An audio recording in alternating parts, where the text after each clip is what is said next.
This is IGN. A visually striking rhythm game that suffers from an identity crisis. This is your IGN review of Unbeatable by Gabriel Moss. The pitch for Unbeatable is an enticing one. A visually striking rhythm adventure hybrid about a punk rock rebellion in a dystopian city where music is illegal. Kind of like Jet Set Radio meets a more story-focused Taiko no Tatsugen, which is great in theory, but the promise of that concept doesn't always line up with the disjointed yet heartfelt mess we actually got.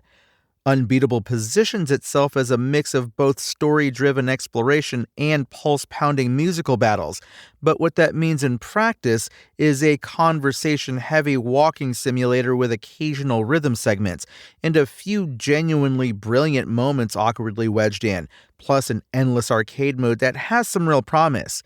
That's where the rhythm game meat is hidden away, and it's decently fun for a few hours with a great selection of tracks and plenty of challenges to unlock, though it's a shame part of its selection is locked behind Day 1 DLC. Welcome to a world where music is illegal, nobody remembers what it is, and miraculously, you're the only one who can bring it back. The story mode follows the vocalist Beat and her bandmates as they fight against Harm, a police force defending the music ban with lethal imprecision. The musical names and quirky characteristics would be charming if the writing supported them with consistent cleverness or emotional weight. Instead, what you get is a script that infrequently touches on what it really feels like to try and become a musician in a world that barely has space for you. The rest of it reads like a long back-and-forth Discord conversation between teenagers who think random equals funny. It works well in short bursts, but gets tiresome across the roughly 8-hour campaign. The story itself centers on bringing music back to the city by being punk rock rebels, which is a perfectly serviceable concept, but the execution is often so shallow and heavy-handed that it hardly feels like anything real is at stake until the emotional payoff at the very end, after the credits are already rolling. The villains are also written like annoying teenagers rather than any kind of credible threat. It's trying desperately to be edgy and rebellious, but never actually lets you in on what you're rebelling against or what rebellion truly costs in this world. One thing Unbeatable does nail is its looks, with a strong punk rock aesthetic and standout anime fusion art direction.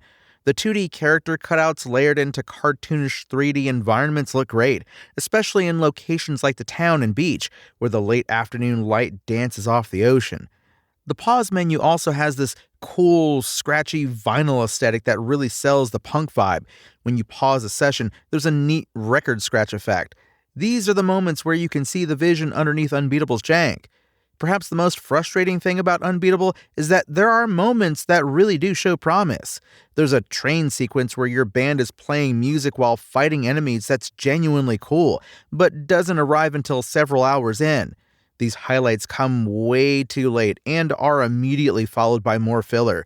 It's almost like the entire game was built around the most promising sections of Unbeatable's impressive demo from back in 2021, padding them out with fetch quests, repeated cutscenes, and unnecessary mini-games, rather than making more of what actually worked.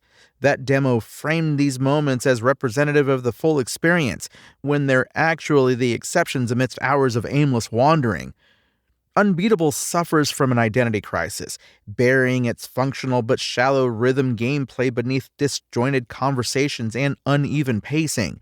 While the visual style is genuinely striking, it's frequently undermined by confusing camera work, with the execution of this punk rock dystopia vision suffering from a lack of disciplined editing.